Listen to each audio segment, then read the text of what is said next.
Yeah, hi, I'm at the grave here of Louise Accampara.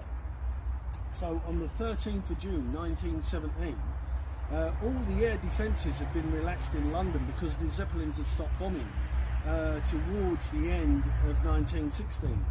And people who didn't expect this, in broad daylight on the 13th of June 1917, people saw Gotha bombs flying overhead, and everybody assumed that they were British planes, and everybody's waving at them. And then these 13 Gotha bombers veered off from Hyde Park in the direction of Canning Town, heading for the Silvertown docks. That was the target.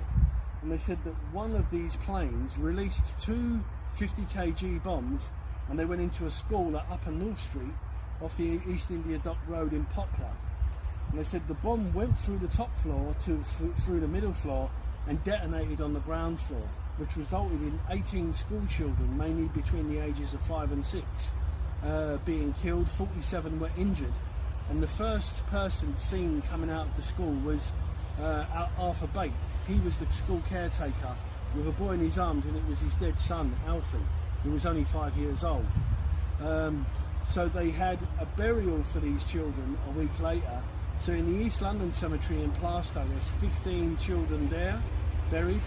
There's two here in St Patrick's. Louise Accampara, whose name is of Italian descent. This name is very popular in the Bay of Naples and Sorrento. And also there, Johnny Brennan. And then the other one was buried in Avenue Park, Stoke Newington.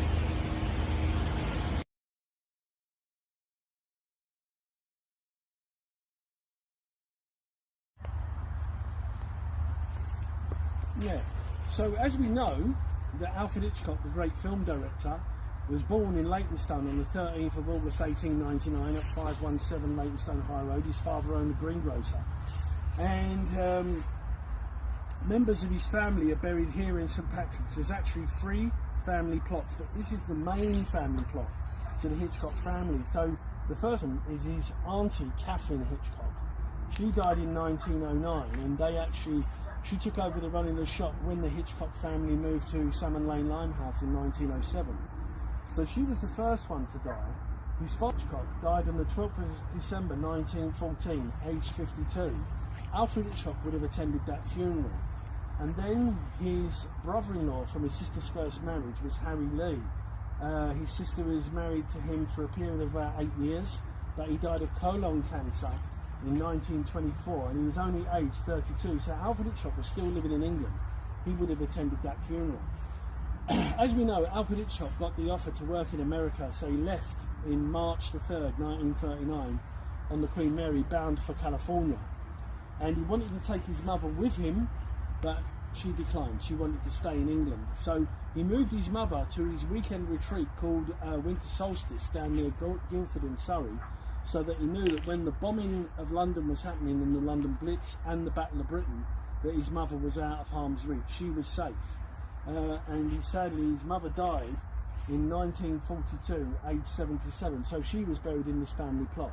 But Alfred Hitchcock couldn't get over for the funeral because he was locked in a 7-year contract with David O. Selznick. Alfred Hitchcock didn't actually get back to England until June 1945, when he made a documentary film called Night Will Fall. And then the last person to go into the grave was his sister Nellie, Helen Ingram Lee. She was married for a second time to a bloke called Charlie Ingram. She had 1 child by him, and she died on the 30th of January 1979, aged 86. It's believed that she was still living in Leytonstone when she passed away in 1979. So she was the last one in the family plot here of Alfred Hitchcock.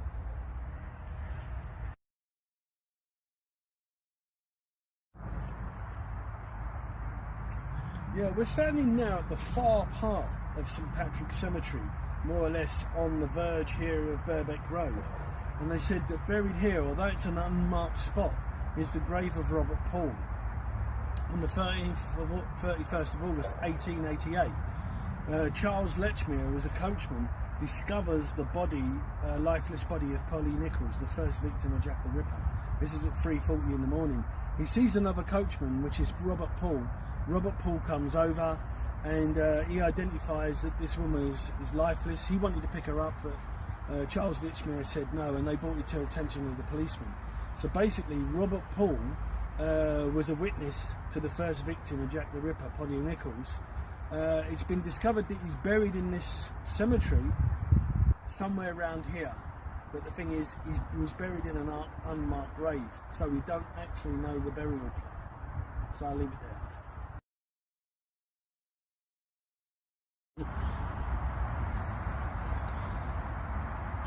Yeah, I'm now at the grave of Stephen Blakey Lewis, the man who was famous for playing Blakey on the buses.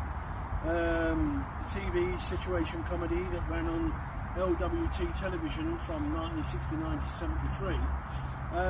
He was born in 26th of December 1926 in Poplar in the East End of London.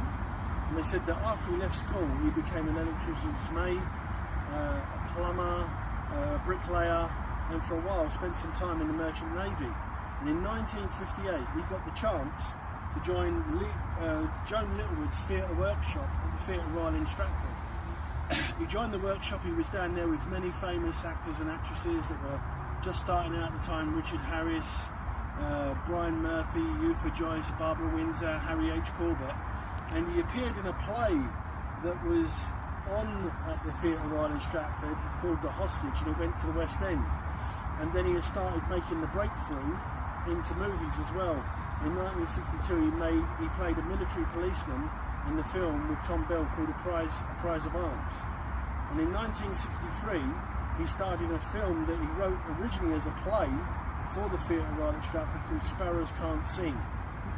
In the film he did the screenplay. Joan Littlewood was the director, and it was filmed at different locations in the East End: Canning Town, Poplar, Stratford and Stepney. And in the film Stephen Lewis plays the caretaker of a block of flats in Stepney, and Barbara Windsor was the main character. They said that the film premiere was done at the ABC Mile End. Apparently the Krays attended with Lord Snowdon, and they went to the Krays nightclub afterwards, and the film was very successful, and it was also shown in the United States of America, where it was shown with subtitles because the Americans couldn't understand all the Cockney rhyming slang that was going on. Then he got the big break in 1969 to 73. He played Blakey on the buses. He had 3 spin-off films: On the Buses, Holiday on the Buses, Mutiny on the Buses. And then after that he seemed to disappear for about a period of 10 years. And in 1987 he came back again, and he appeared in the film with Julie Walters called Personal Services. He appeared in the film The Krays as a policeman on the trail of the Krays' father. And then from 88 until 2017 he played Smiler Hemingway in the film Last of the Summer Wine. He died on the 15th of August 2015 in Wanstead. He died in an old care home where he was staying with his sister Connie. And then he was buried here in St Patrick's Cemetery in Leytonstone. And they said that only about 6 people attended his funeral here. His funeral service was at Our Lady of Lourdes Church in Wanstead. Then he was buried here, but one of the people who was here at the funeral was Anna Curran, who played in the TV series On the Buses.